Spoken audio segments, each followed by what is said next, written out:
Arahato Sama Sambuddhassa. Namo tassa bhagavato arahato sama sambuddhassa. Namo tassa bhagavato arahato sama sambuddhassa. Dhammacari sucaritam nattam sucaritam cari. Dhammacari Tuhan seti asmin loke barang hijab. Hendaklah seseorang hidup sesuai dengan dhamma dan tak menempuh cara-cara yang salah. Barang siapa yang hidup sesuai dengan dhamma, ia akan hidup bahagia di dunia ini dan dunia selanjutnya. Demikian sabda Sang Buddha di dalam kitab suci Dhammapada. Selamat malam. Namo Buddhaya. Namo Buddhaya. Rama Pamita, Pemimpin Puja yang saya hormati, Bapak Ibu, para pasaka-pasika, semuanya yang juga saya hormati. Pada malam hari ini kita bersama-sama datang ke Setia Nirwana Arama, tentu dengan tujuan yang sama, niat yang sama, dan harapan yang sama. Tujuannya apa? Adalah untuk melakukan kebajikan. Harapannya apa? Setelah kita bersama-sama melakukan kebajikan ini, harapannya kita bisa memperoleh kehidupan yang tenang, damai, dan juga bahagia. Apalagi besok mau tahun baru Imlek, makanya merah semua. Artinya apa?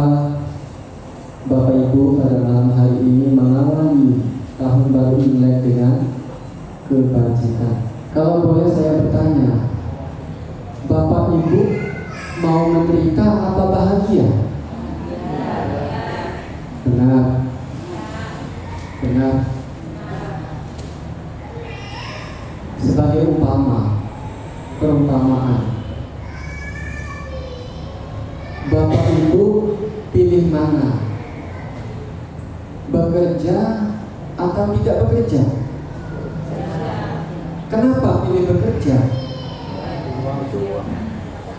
Bekerja itu susah apa tidak? Menyenangkan apa tidak? Kalau diminta masuk kerja apa bolos kerja, pilih yang mana? Bolos kerja itu kan membahagiakan. Masuk kerja itu hal yang tidak menyenangkan. Pilih yang mana? Masuk kerja dengan segala risiko apa bolos kerja? Apa? Masuk kerja. Sudah tahu resiko kerja. Masuk dari pagi hingga sore, mumet di kepala. Tuntutan ini, tuntutan itu, kerja ini, kerja itu. Belum tentu bosnya baik, atasannya baik. Menderita apa tidak? Kenapa pilih kerja? Supaya dapat gaji. Kalau kita dapat gaji, bisa nabung, ada simpanan uang. Kalau ada simpanan uang, ada kekayaan, bisa memenuhi kebutuhan hidup. Setelah terpenuhi ini, itu, ingin kesini, ingin kesitu, senang tidak? Berawal dari apa senang itu? Penderitaan. Kenapa tidak memilih bolos kerja? Kenapa tidak memilih bolos sekolah? Memang saat itu bahagia, memang saat itu senang, tapi apa? Senangnya itu berujung pada penderitaan. Tidak bisa menabung, tidak punya simpanan. Senangnya pada saat itu saja, mungkin senangnya hari itu saja. Jadi Bapak Ibu, dari perumpamaan ini, pilih menderita apa bahagia? Dalam praktek dhamma ini berawal dari penderitaan. Meditasi itu mudah apa susah, dan sebagian besar orang Sebagian kecil orang baca panca itu juga susah. Sekalipun tata pelihara juga susah. Kalau seandainya mudah, pelihara ini gak akan muat sama umat Buddha. Mungkin juga sampai sana pakai aja. Karena susah makanya agak ada bisa nafas, bisa gonta-ganti posisi duduk.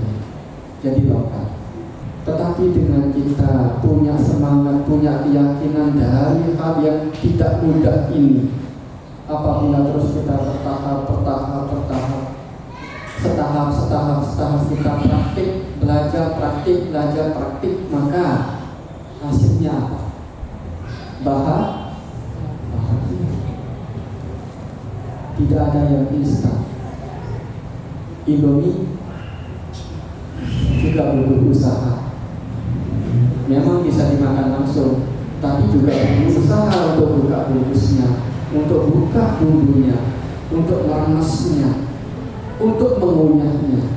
Jadi dalam kita praktik dan belajar teori Dhamma ini, Dhamma Sang Buddha itu, kita perlu proses yang tidak mudah. Seperti kita menempuh pendidikan, ini bisa dipahami kan? Kalau melihat seseorang misalnya lulus sekolah atau enggak wisuda, pengen enggak nih adik-adik? Pengen ya? Pengen wisuda, kayaknya rasanya menyenangkan sekali, pakai toga, lempar toga gitu ya. Kita lihat foto-fotonya kok enak sekali, bertirai sama keluarga. Pengen enggak di wisuda? Bagi yang sudah wisuda, pengen wisuda lagi enggak?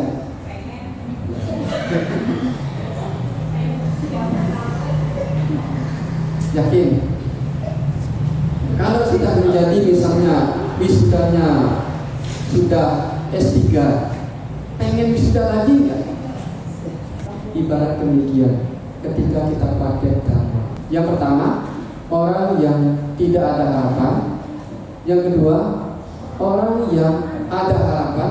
Yang ketiga, orang yang sudah tidak berharap. Orang yang tidak ada harapan ini seperti apa? Dia ingin menjadi seorang wisudawan, seorang sarjana, tetapi mata buta, uang tidak punya, hidup gelandangan. Apakah dia bisa menjadi seorang sarjana? Kenapa? Tidak memungkinkan, karena matanya buta huruf, sudah buta huruf, matanya buta, tidak punya uang untuk sekolah. Jangankan jadi sarjana, untuk masuk PAUD saja tidak bisa. Memungkinkan nggak jadi sarjana? Jadi mereka itu tidak ada harapan. Demikian juga sebagai umat Buddha. Dalam belajar dan praktek Dhamma itu ada orang yang tidak ada harapan untuk mencapai tataran kesucian, untuk mencapai apa itu kebahagiaan. Kenapa? Tidak mau belajar teori Dhamma, tidak mau praktek ajaran Sang Buddha. Memungkinkan untuk bahagia atau tidak? Tidak. Memungkinkan untuk mencapai kesucian tidak? Ini jenis orang yang tidak ada harapan. Yang kedua, orang yang ada harapan. Mungkin anak sekolah, dia pandai, tetapi tidak punya uang, kekayaan untuk sekolah. Dia berusaha untuk menggapai dengan beasiswa. Tapi dia sekolah dengan semangat, dengan penuh keyakinan, dengan penuh perjuangan. Memungkinkan nggak jadi sarjana? Kenapa?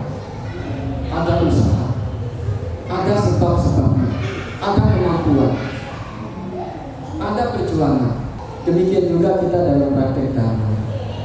Meskipun mungkin kita dari jauh wihara, dari rumah itu jauh ke wihara, tapi kita ada usaha untuk datang. Kita minim dalam pengetahuan Dhamma, tetapi ada usaha untuk berjuang agar supaya kita memahami, mengerti Dhamma Sang Buddha.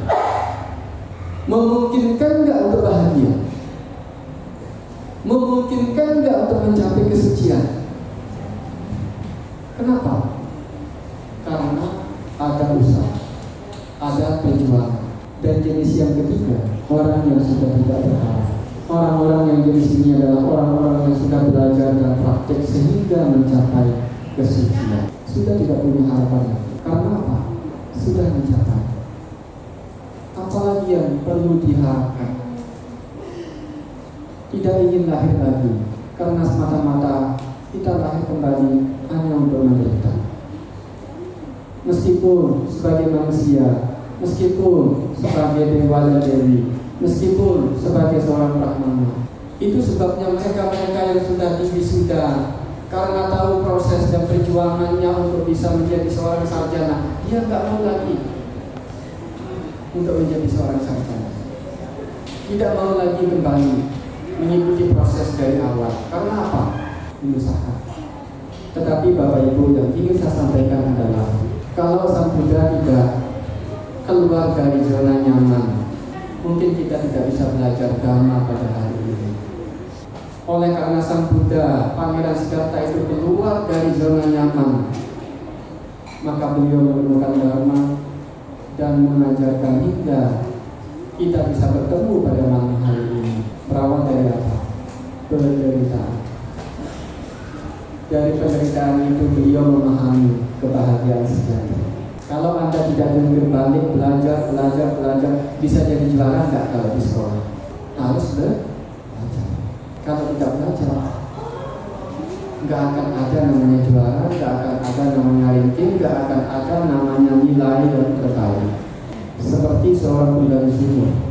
Kalau kita mau menemukan air, kita mesti gali tanah ini. Air itu sesungguhnya sudah ada di bawah tanah. Tetapi mereka yang mau menemukan air harus menggali tanah sampai sedalam dasar air itu. Demikian juga kita sebagai umat Buddha, kesucian itu ada, kebebasan itu ada, kebahagiaan itu ada. Tapi sekarang masalahnya, mau tidak kita menggali, mau tidak kita menemukan dengan cara belajar dan praktek dalam kehidupan sehari-hari. Itu sebabnya Cetia ini dibangun. Untuk apa? Untuk bisa menemukan apa itu bahagia. Meskipun mungkin Bapak Ibu sibuk untuk menyambut tahun baru Imlek, tetapi malam hari ini mengorbankan sedikit waktunya, menyempatkan sedikit waktunya, membagikan sedikit waktunya untuk datang ke Cetia ini dengan tujuan untuk melakukan kebajikan. Kebajikan itu sungguh penting. Kebajikan itu sangat berharga. Kita yang hari ini sampai pada hari ini itu karena kebajikan. Ketika kita dalam setiap sanadana itu dibacakan ketenaran, kekayaan, berupa yang elok, kekuasaan, penghormatan, keterkenalan, itu diperoleh dari apa? Harta kebajikan. Lalu kalau kita lalai untuk melakukan kebajikan dalam kehidupan ini, maka seperti kita menginginkan kebahagiaan tadi, tidak ada stok ke depan, tidak ada tabungan ke depan. Kalau Bapak Ibu punya tabungan di bank, itu mudah untuk diketahui. Tidak perlu lagi ngecek di ATM, tidak perlu lagi ke bank. Tinggal Bapak Ibu cek di handphone masing-masing, sudah bisa mengetahui berapa saldonya. Ya kan? Wah, masih banyak, bisa santai-santai, bisa iling-iling ke Bogor, kemana, bisa foya-foya, bisa jalan-jalan. Tapi ada enggak satu aplikasi atau ada enggak yang bisa mengecek berapa saldo kebajikan kita? Kalau ada, dan kalau ada yang bisa, wah masih banyak nih, saya bisa santai-santai. Nanti kalau sudah habis, baru saya akan 24 jam sembahyang, puja, doa dan sebagainya, berbuat baik. Tetapi karena tidak ada yang mengetahui seberapa banyak tabungan kebajikan kita dan seberapa lama sisa kehidupan kita, maka mari kita sama-sama meluangkan sedikit waktu untuk melakukan kebajikan.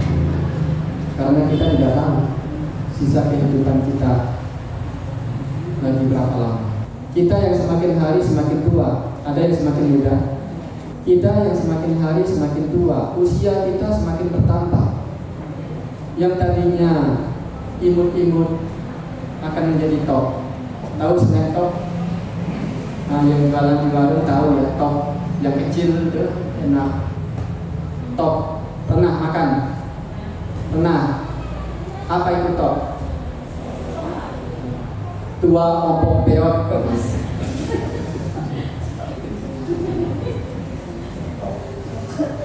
Kita semua akan menjadi tok. Yang sekarang, yang hari ini imut-imut, ya tampan-tampan, cantik-cantik akan menjadi tok. Tua ompong beot.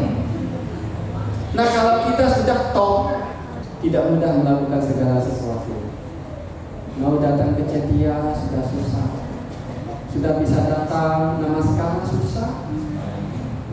Mau meditasi susah. Mau jongkok sakit lutut. Mau baca barita matanya sudah berkurang kemampuannya. Mau mendengarkan dakwah di sana kemampuan mendengarnya sudah berkurang. Nah, sekarang ini kesempatan bagi kita. Kita masih bisa duduk, masih bisa berdiri, masih bisa membaca, masih bisa mendengarkan. Suatu saat nanti akan ada waktunya bagi kita semua kemampuan kita ini menjadi melemah. Dan di situ kita akan baru sadar begitu pentingnya kebajikan itu. Karena di situ kita akan sadar bahwa kesuksesan yang telah kita dapatkan itu tidak begitu dan tidak sungguh-sungguh bisa menenangkan kita. Gelar, harta kekayaan, suami, istri, anak-anak, cucu, rumah dan sebagainya itu tidak begitu menenangkan. Kenapa? Ada yang kurang. Kebajikan kita. Karena semua bentuk kesuksesan itu, kejayaan itu akan kita tinggalkan.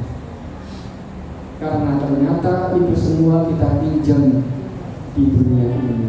Suami kita pinjam, istri kita pinjam, rumah kita pinjam, kekayaan kita pinjam, kemewahan kita pinjam, gelar juga kita pinjam. Semuanya akan kita coba ketika kita meninggalkan dunia ini. Apa yang setia? Perbuatan kita, kebajikan kita. Baik itu buruk, baik itu jahat. Itulah yang akan menemani kita kemanapun kita pergi. Itu sebabnya banyak orang menyiapkan kehidupan tapi lupa menyiapkan kematian. Bapak Ibu, adik-adik semua disekolahkan dari PAUD. PAUD-nya pun PAUD yang bagus-bagus, berkualitas. TK pun TK yang berkualitas, SD, SMP, SMA, bahkan perguruan tinggi yang berkualitas. Untuk apa? Nanti supaya jadi sarjana bisa bekerja, punya skill, punya kemampuan. Ketika bisa bekerja, dapat gaji yang banyak, jadi kaya raya. Setelah kaya raya bisa memenuhi segala kebutuhan. Tapi lupa bahwa kita ini tidak kekal adanya. Kita akan berujung kepada kematian. Sehingga kehidupan kita sepenuhnya kita gunakan untuk menyiapkan kehidupan kita. Kita lupa menyiapkan kematian. Nah, Bapak Ibu, malam hari ini sedang menyiapkan kematian dengan harta kebajikan. Berapa banyak? Berapa kali Bapak Ibu menyiapkan kematian? Paling seminggu sekali. Setiap malam Sabtu. Kalau tidak bolos. Hari Minggu juga. Seminggu 2 kali. Itu pun kalau tidak bolos. Belum hajatan, belum healing, kepotong-kepotong. Sedangkan kehidupan kita ini terus berkurang. Yang kita sadari hanya usia kita ini bertambah, ya. Sejatinya usia kita berkurang. Dan hari ini kita sedang menjalani sisa-sisa kehidupan kita. Dan kita tidak tahu sisanya lagi berapa. Itu makanya saya kadang-kadang ketika ada orang ulang tahun itu senang sekali. Yang dia sadari hanya ketika mau berulang tahun itu usianya bertambah, ya. Wah, usianya bertambah nih, 26, 30, senang. Tapi sadar nggak? 1 tahun usia kita berkurang. Dan 1 tahun kita lebih dekat dengan kematian. Berarti Bapak Ibu senang menyambut kematian. Ulang tahun senang sekali. Sadar nggak kalau kita senang lebih dekat dengan kematian? Kita lupa. Mestinya dalam kue itu ditulis jarang damohi, jarang anak itu, yatim damohi, yatim anak itu. Supaya baca. Ketika senang, oh iya saya bertambah 2, usia saya berkurang. Artinya apa? Saya tidak menakut-nakuti, itulah kenyataan. Agar supaya apa? Kita meluangkan sedikit waktu kita untuk menyiapkan kematian kita dengan melakukan kebajikan. Seperti anak sekolah, kalau mau menjadi sarjana, maka dia harus belajar. Kita sebagai umat Buddha, mari kita belajar dan juga sembari praktek ajaran Sang Buddha. Seperti pada malam hari ini, Bapak Ibu datang ke Jatiya itu apa? Beribadah, bukan untuk membuat masalah. Tempat ini dibangun untuk beribadah agar supaya batin kita indah. Bukan untuk membuat masalah, bukan untuk menambah ego, bukan untuk menambah keakuan wihara ini saya yang bangun, gara-gara saya ada. Ingatlah tujuan tempat ini dibangun untuk beribadah agar supaya batin kita menjadi indah. Kalau batin kita menjadi indah, kelihatan lewat pikiran kita, cara berpikirnya, cara berucapnya, cara bertindaknya. Sehingga wihara itu tidak akan pernah sepi. Ketika kita datang ke wihara, tujuan kita untuk melakukan puja kepada Tiratana Buddha, Dhamma, dan juga Sangha, untuk mencontoh sifat-sifat agung Sang Buddha. Sehingga kalau kita sudah pulang dari wihara ini, kita membawa sifat-sifat agung Sang Buddha itu yang tadi baca dalam Buddha Nusati, Dhamma Nusati, Sangha Nusati.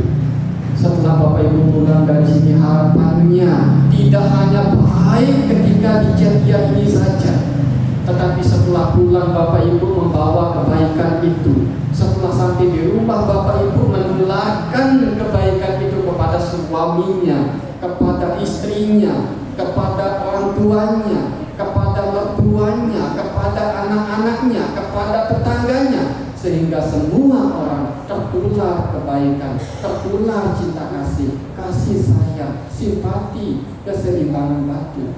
Bayangkan, dari sekian banyak Bapak Ibu ini membawa pulang kebaikan, dan kebaikan itu Bapak Ibu bagikan. Begitu banyak orang tertular kebaikan. Damai enggak dunia ini? Jangan sampai hanya baik ketika di wihara saja. Jangan sampai ketika di wihara saja baru berlatih menjadi orang baik. Tetapi ketika datang ke wihara, kemudian pulang, bawalah kebaikan itu dan bagikan, sebarkan kepada mereka. Sehingga minggu depan, dari sekian banyak ini, bawa satu orang itu datang ke Jatiya ini. Mau sampai pintu gerbang sana, tidak muat. Tadi saya mengutip dalam kata Dhamma Cari Sucaritam, Natang Bucaritam Cari, Dhamma Cari Sucang Seti, Asmin Lohi Parang Hijab. Hendaklah seseorang hidup sesuai dengan Dhamma dan tak menempuh cara-cara yang salah.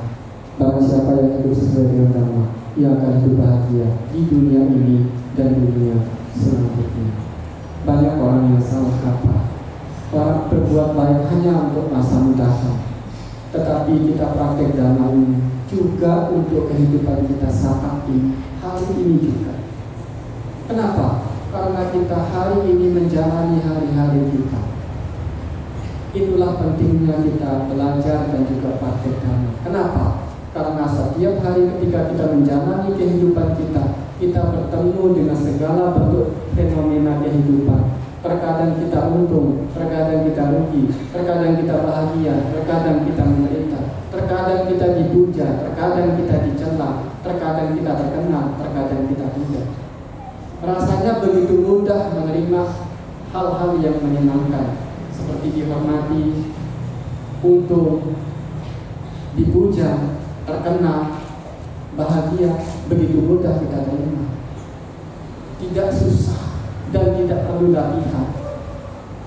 Tetapi ketika hati kita, batin kita, jiwa kita bersentuhan dengan kerugian, dicela, difitnah, berkelahi, beda paham, dikritik, direndahkan, dibully, menderita, rasanya kok tidak mudah untuk kita terima. Inilah pentingnya kita belajar dhamma.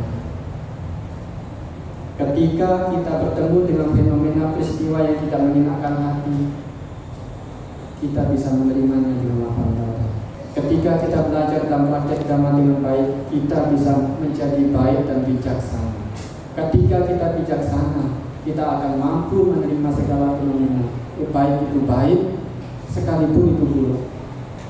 Dipuja tidak masalah, dicela tidak masalah. Dia seperti batu karang yang tidak terombang-ambing oleh badai. Dia tetap berdiri kokoh, tidak goyah. Harapannya begitu ketika kita datang ke wihara, ketika kita belajar.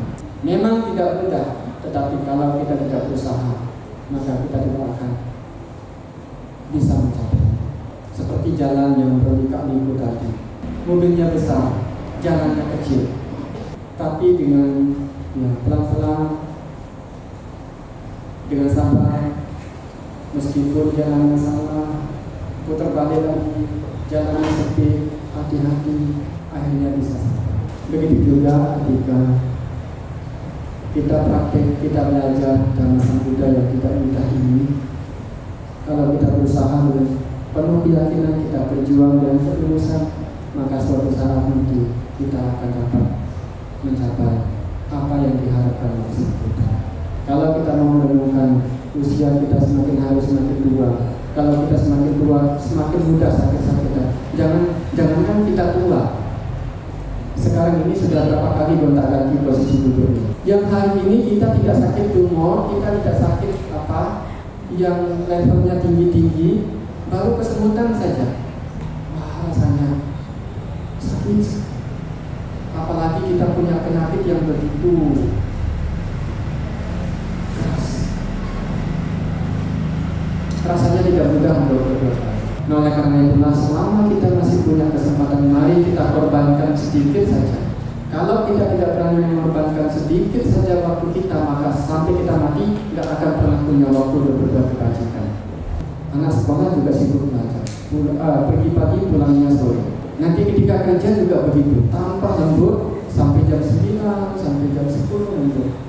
Mau berbuat baik tidak bisa lagi. Ketika sudah berkeluarga, tambah lagi, harus tambah kebutuhan, tambah apa, bangun rumah dan segalanya. Setelah bangun rumah, ada yang kurang, rumahnya gede, nggak ada penghuninya. Buat anak, setelah anaknya jadi, ngurus anak. Setelah punya anak, ada yang kurang, harus punya cucu. Ngurus cucu lagi, jaga lagi cucunya. Nggak ada waktu untuk datang pelihara. Belum lagi suaminya nggak kasih, atau istrinya yang nggak kasih, atau anaknya nggak kasih, atau cucunya rewel dan sebagainya.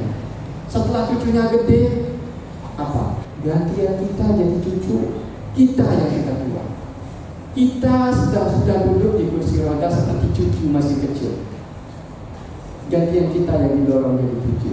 Bisa berbuat baik, bisa baca Al-Quran, bisa meditasi, bisa atasilah, sudah menolong.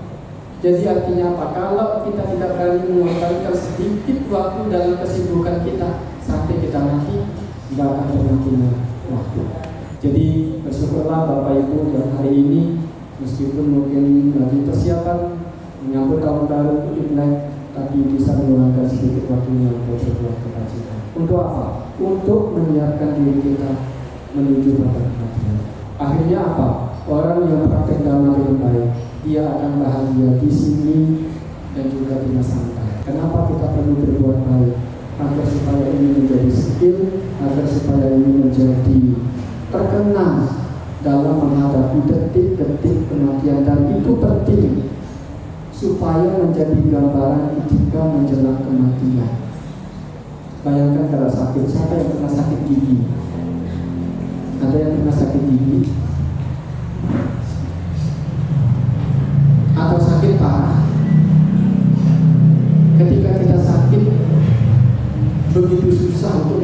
pikiran kita tenang. Kita mau kesakitan. Bayangkan kalau ketika kita mau meninggal dunia, untuk bisa memunculkan perbuatan-perbuatan baik itu begitu susah. Yang muncul apa? Bagi orang-orang yang tidak suka berbuat baik, omongannya tidak terjaga, tindakannya tidak terjaga, sehingga apa? Ketika detik-detik kematian, itu yang akan menjadi kondisi. Dan ketika hal-hal buruk itu muncul pada detik-detik kematian, itu akan menjadi penyebab terlahir di alam yang indah. Itu sebabnya para bijaksanawan, orang-orang baik mengajak kita terus berbuat baik dan berbuat baik. Untuk siapa? Untuk diri kita pribadi. Nah, malam hari ini Bapak Ibu sudah berbuat baik. Itu luar biasa. Nah, semogalah seperti syaitan pada ini, di sini bahagia, dan nanti di kehidupan masa mendatang juga bahagia. Dan tempat ini tidak sia-sia dibangun oleh kita. Jadi terima kasih. Ini motivasi renungan dhamma singkat yang dapat saya sampaikan. Semoga dapat menginspirasi kita untuk terus berbuat baik. Tidak dalam begitu dangkal yang saya sampaikan, tetapi semoga bisa memotivasi untuk terus berjuang menjadi baik. Terima kasih. Semoga semuanya berbahagia. Sampai serta Bapak Yesus kata, semoga semua makhluk hidup berbahagia.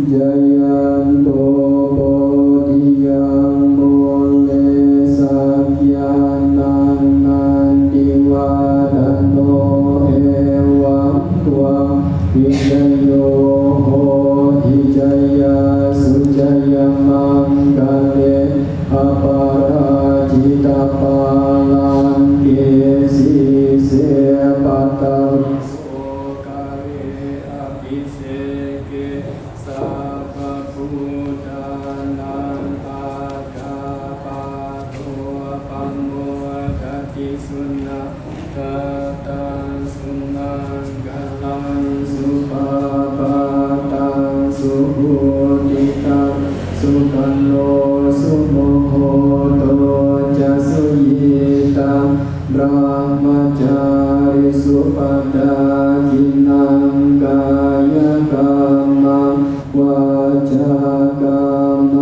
padaginang manogamam pamidide padaginang nikatuan nalabhantate padagine.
sedang berduka, jadi sedang berduka cita, jadi sebaiknya kalau Imlek itu harusnya meriah, nggak boleh warna-warna gelap. Oke, betul. Oke, boleh.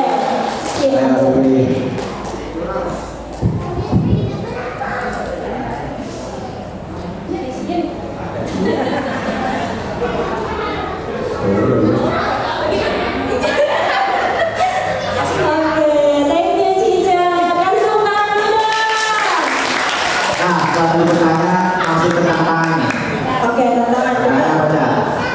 Bentar ya, buka teks dulu. Oke, tantangannya. Wah, ini mah kayaknya banyak masih ya. Oke, tantangan itu yang punya saldo GoPay terbanyak. Ayo, maju. Maju, satu orang bebas, maju aja. Harus GoPay. Ayo cepat. GoPay. Ada nggak? Ayo. Ayo maju. Coba dicek dulu. Gak apa-apa yang punya 1.000, 2.000, siapa tahu ada yang kecil. Ayo coba dicek dulu. Ayo, punya saldo GoPay terbanyak. Saldo GoPay terbanyak, langsung maju aja, langsung maju. Ayo coba dilihat dulu HP-nya. Dicek dulu. Ayo boleh maju kok. Banyak kayaknya. Bentar, kan masih ada yang dilihat lagi, siapa tahu. Enggak. Banyak kok. Berapa? 200.000 ya? 200.500, ada yang lebih gede lagi nggak? 200.500 nih. Ayo, ada yang lebih? Yang lebih boleh maju. Ada yang lebih nggak? Hitung ya, kita hitung sampai 5 nih. Kalau nggak ada berarti hadiahnya buat kok. Ya, hitung kok.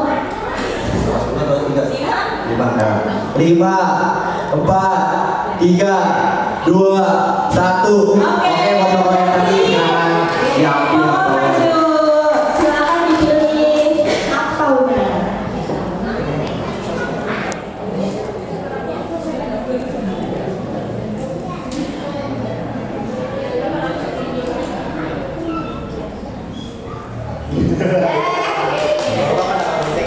Oke. Pertanyaan kedua.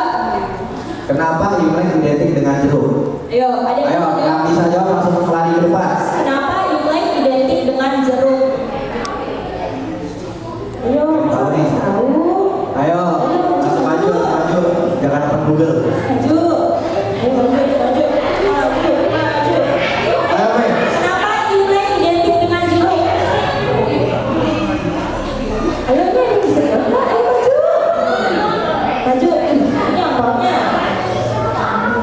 Ayo nih masih ada 1, 2.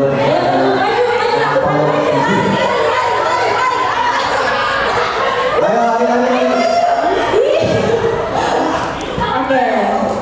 Apa jawabannya apa Riri? Gambaran. Betul kan Citasya? Melambangkan kerukunan. Ini kurang tepat tuh. Ayo, ada yang bisa bantu bilang lagi ya? Dikit lagi sih itu. Ini dikit lagi sih. Ayo jawab. Ayo Ayo sih maju sih. langsung maju ke depan aja. Aduh, ini gak boleh nyampe Google ya. Curang, gak boleh nyampe Google. Ayo maju.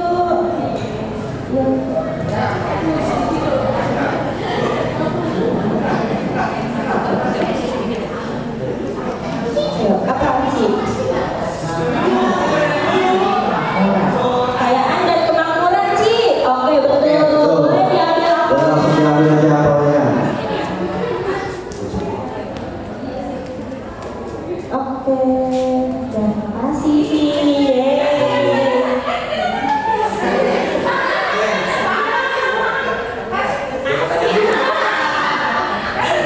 Oke, sekarang kita lanjut ke tantangan lagi.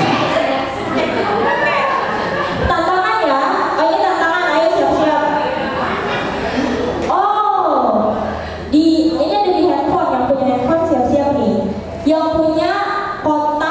WhatsApp atau apapun itu terbanyak, kontak HP deh. Ayo, nomor handphone terbanyak. Ayo, terbanyak. Ayo, nomor WhatsApp terbanyak. Pokoknya dia dikasih kontak. Ayo. Ayo. Aduh, Ciani.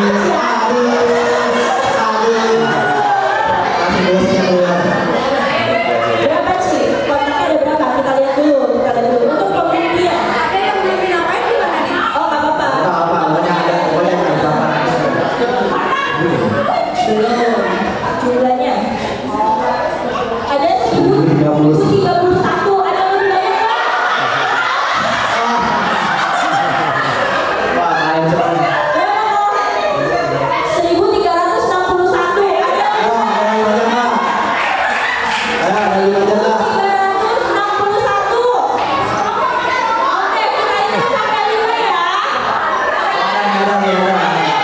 Ada lagi, ayo cepetan. Sakit. Ini sudah kontak siapa ya? Berapa?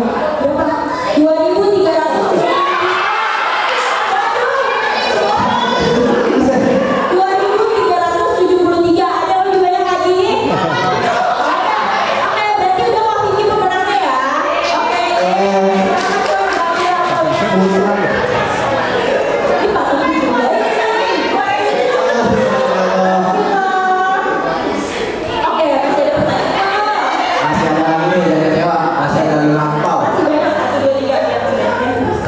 Pertanyaannya adalah, kenapa orang yang sudah menikah harus memberikan angpau? Ayo, yang udah nikah nih, yang jawab ayo. Ayo, kenapa yang sudah menikah wajib memberikan angpau? Ya, kenapa yang udah menikah wajib memberikan angpau? Ya. Ayo, dari tahu ini. Ayo jawab. Maju.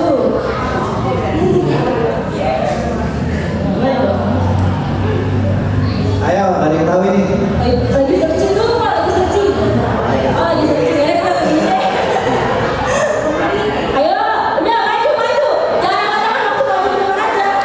Aduh. Ya. Apa sih jawabannya sih Nenek? Enggak, jawab dulu kali sama-sama. Sebagai tanda berbagi keberkahan dan kemakmuran. Benar nggak? Sebagai tanda berbagi keberkahan dan Kurang tepat. Bentar, kita Kurang dari tanya. kita sih ada pertanyaan. Citasya. Ci. Sebagai tanda Tanda kemakmuran. keberkahan dan keberkahan. Pertanyaan keempat. Kurang. Kurang tepat kan ya, Ci? Kurang tepat. Ayo. Udah, sampai itu. Ya udah nggak boleh. Udah nggak boleh. Ayo.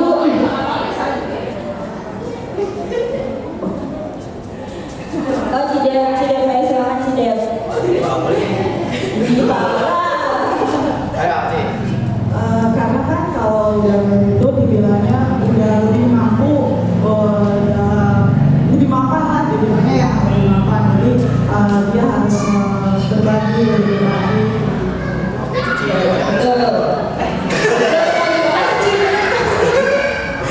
Oke, Ci boleh dipilih.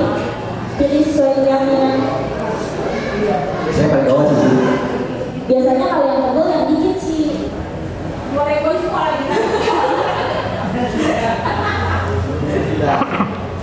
Oke, thank you Cidem.